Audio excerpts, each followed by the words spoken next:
Hola, buenas tardes. El tema que nos correspondió fueron las causales de procedencia y trámite de audiencia dentro del proceso verbal.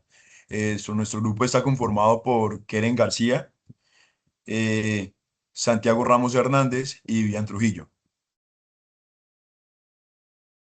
Como primer tema, vamos a tocar las causales de procedencia del procedimiento verbal.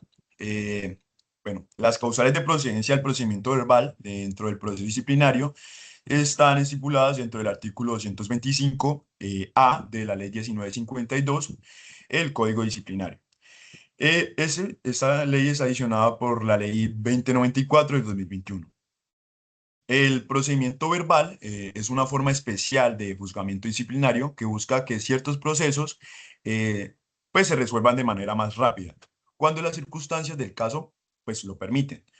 No significa que se eliminen garantías ni que el proceso pues sea menos serio, sino que la ley permite en un trámite pues más ágil cuando los hechos pues son claros o cuando la falta no exige una investigación extensa.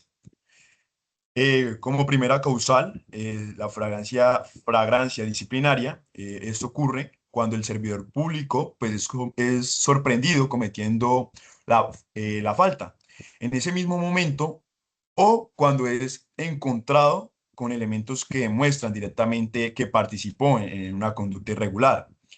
En estos casos, prácticamente no es necesario adelantar una investigación larga porque el hecho ya fue evidenciado de manera inmediata. Por esto, la ley permite aplicar el procedimiento verbal, ya que el debate pues, no gira tanto alrededor de descubrir qué pasó, sino de analizar la responsabilidad del disciplinado y garantizar pues, su derecho a la defensa. Como segunda causal, encontramos las faltas leves. En el derecho disciplinario, no todas las conductas pues, tienen la misma gravedad, porque hay comportamientos que, aunque no constituyen una falta, no afectan de manera grave pues, el funcionamiento de la administración pública. Son situaciones en las que el servidor público incumple pues, un deber. Pero el impacto sobre el servicio pues es menor. Por eso la ley considera que no tiene sentido adelantar un procedimiento largo como el ordinario, pues para resolver ese tipo de casos. En estas situaciones, de manera más rápida, mediante una audiencia, concentrando las actuaciones y evitando demoras que sean innecesarias, lo importante pues es entender que la falta leve no deja de investigarse ni de sancionarse, simplemente el trámite pues, se adapta a la menor gravedad de la conducta, garantizando igualmente pues, el derecho a la defensa y el debido proceso disciplinario.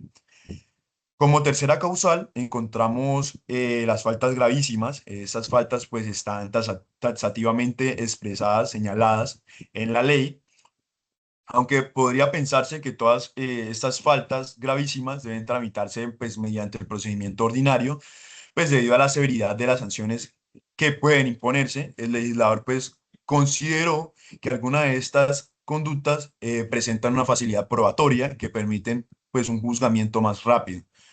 Se trata de situaciones en las que la falta suele quedarse acreditada mediante documentos oficiales, registros institucionales o evidencias objetivas, pues que estas no requieren como una actividad investigada prolongada. Por esta razón, pues el artículo 225A del Código General Disciplinario nos menciona de manera taxativa pues varios numerales contenidos en el artículo, como los artículos 54, el 55, el 56, el 57, el 58, el 60, el 61 y el 62, estableciendo que únicamente esas faltas gravísimas pueden adelantarse por procedimiento verbal. Esto es fundamental porque la autoridad disciplinaria pues no tiene la libertad para escoger cualquier falta gravísima, sino que debe limitarse estrictamente a lo que esta ley pues le autoriza, garantizando así su seguridad jurídica y pues evitando unas decisiones arbitrarias dentro del proceso disciplinario. El artículo 227 nos describe el paso a paso de cómo se instala la audiencia en el proceso verbal disciplinario. Primero, el funcionario competente abre la audiencia y verifica quién está presente y hace un resumen breve de los hechos y los cargos de la auto de citación. Ahora viene la primera bifurcación importante. El disciplinado llegó con o sin defensor. Si tenemos la respuesta a ello, que llegó con defensor, el funcionario le presenta la pregunta de si acepta la responsabilidad imputada y si se acepta, se activa el trámite abreviado del artículo 162 del mismo código, la cual le trae beneficios al investigado. Si llega sin defensor, se le pregunta si quiere acogerse al beneficio por confesión. Si éste dice que sí, la audiencia se suspende 5 días para que se consiga un abogado de oficio o de confianza, y si no hay confesión o si la acepta solo de forma parcial, se le da la palabra al disciplinado para la versión libre, descargo, solicitud de prueba. Luego habla el defensor. Luego, si asiste, habla el delegado del Ministerio Público, las víctimas y sus apoderados. En este momento de la audiencia, el funcionario resuelve las nulidades. Una vez ejecutoriada esta decisión, se pronuncia sobre las pruebas. Las que se nieguen se notifican ahí mismo en estrados y son apelables dentro del mismo acto. Finalmente, la práctica de pruebas tiene un término de hasta 20 días con decisión motivada, y si es estrictamente necesario, se puede comisionar a otro funcionario para hacer práctica de pruebas. Ahora, en la siguiente diapositiva, vamos a ver el artículo 228, la renuencia.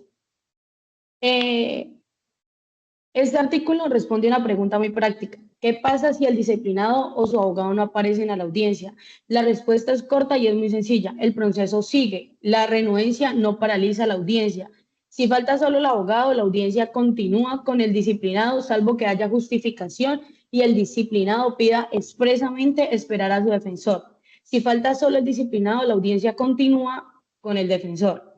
Si no aparece ninguno de los dos sin justificación, el funcionario continúa igual. El disciplinado y su apoderado pueden incorporarse en cualquier momento, pero toman el proceso en el estado en el que esté. Y un punto muy importante es que la inasistencia de otros sujetos procesales distintos al disciplinado y a su defensor, por ejemplo, el quejoso, no suspende la audiencia. En resumen, el artículo 227 nos organiza el arranque de la audiencia con todas sus opciones posibles, y el artículo 228 garantiza que la renuencia del investigado no sea una herramienta para bloquear el proceso disciplinario. Bueno, eh, continuando con el trámite del procedimiento verbal, después de la práctica de pruebas, pueden presentarse una situación importante que está regulada dentro del artículo 229 del Código General del Disciplinario, que es la variación de cargos. Eso significa que durante el desarrollo del proceso, el funcionario disciplinario puede darse cuenta de que los cargos formulados inicialmente pues no están correctamente clasificados, o que aparece pues una nueva prueba que cambia la manera de entender pues esta conducta investigada. Bueno, como primero tenemos, bueno, puede ocurrir que después de escuchar los descargos, el funcionario advierta que hay un error en la clasificación jurídica de la falta. Esto significa que la conducta investigada pues sí existe, pero fue ubicada en una falta equivocada. Por esta razón, pues el expediente se devuelve al funcionario instructor para que realice pues una nueva clasificación dentro de un proceso, dentro de un plazo mínimo que es de 15 días, buscando corregir el proceso pues sin afectarse el derecho a la defensa ni anticipar una responsabilidad. Luego, una vez realizada pues esta nueva clasificación, el funcionario de juzgamiento fija una nueva audiencia de descargos y pruebas. Esta audiencia se programa pues entre de 10 a 20 días dentro del el auto de citación, precisamente pues para darle al disciplinado el tiempo suficiente para preparar nuevamente su defensa frente a los cargos modificados y pues evitar como decisiones que sean sorpresivas.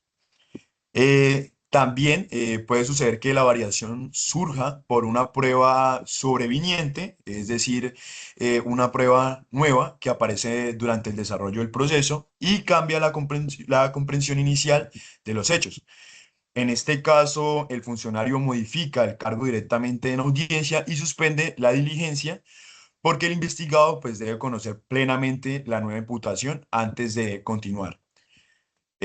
Posteriormente, la audiencia se reanuda dentro de 5 a 10 días después, Este plazo existe para que el disciplinado y su defensor pues puedan presentar unos nuevos descargos y solicitar pruebas relacionadas exclusivamente con la variación realizada.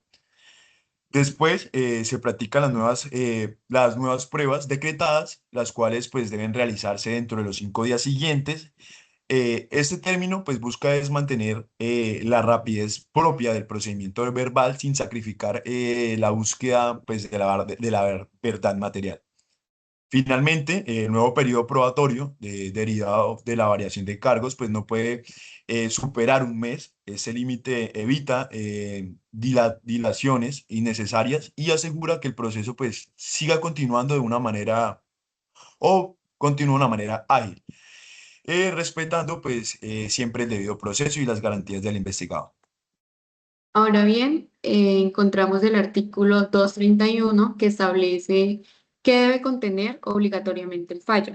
Pues esto es fundamental porque la decisión disciplinaria no puede ser arbitraria ni simplemente declarar culpable o inocente a una persona sin explicación. El fallo debe constar por escrito y asimismo demostrar que la autoridad disciplinaria analizó integralmente el caso. En primer lugar, tenemos que debe identificarse plenamente al disciplinado y hacerse un resumen claro de los hechos investigados. Luego, el funcionario debe explicar cuáles fueron las pruebas valoradas y cómo éstas permitieron llegar a una conclusión. No basta simplemente con mencionar las pruebas, pues es necesario analizarlas y justificar por qué tienen valor dentro del proceso. Además, el fallo debe contener la valoración jurídica de los cargos, de los descargos presentados por el disciplinado y de los alegatos expuestos por las partes, pues esto refleja el respeto por el principio de contradicción, ya que la autoridad debe demostrar que escuchó y evaluó correctamente los argumentos de defensa. Igualmente, la decisión también debe analizar si el comportamiento fue ilícito disciplinariamente, estudiar la culpabilidad del servidor, asimismo justificar la clasificación de la falta como leve, grave o gravísima, según el caso, y finalmente el funcionario debe explicar las razones por las cuales impone una sanción o decide absolverlo, incluyendo los criterios utilizados para graduar la sanción cuando haya lugar a ella. Pues en otras palabras, el fallo debe estar completamente motivado para garantizar una transparencia y control jurídico.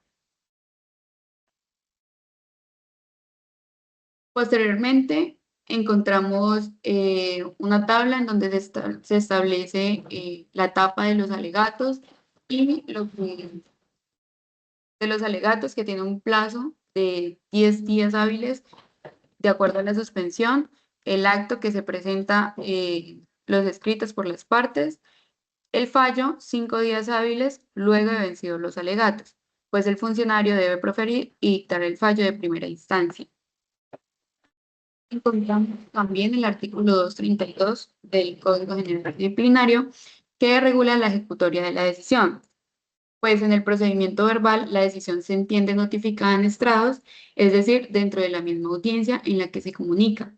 Esto hace que el proceso sea un poco más ágil porque pues no se requiere una notificación posterior.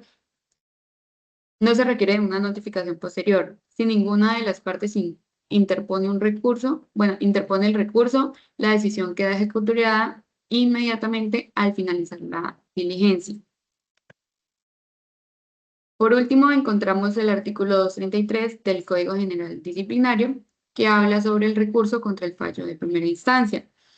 La ley establece que procede el recurso de apelación, el cual permite que una autoridad superior revise la decisión adoptada, pues este recurso debe interponerse dentro de la misma audiencia y puede sustentarse verbalmente en ese momento o presentarse por escrito dentro de los 5 días siguientes. Con esta etapa se garantiza que, aunque el procedimiento verbal sea un poco más rápido, siempre existe pues un mecanismo de control sobre la decisión disciplinaria, asegurando pues el respeto a lo que es el debido proceso, el derecho de defensa y asimismo a la doble instancia.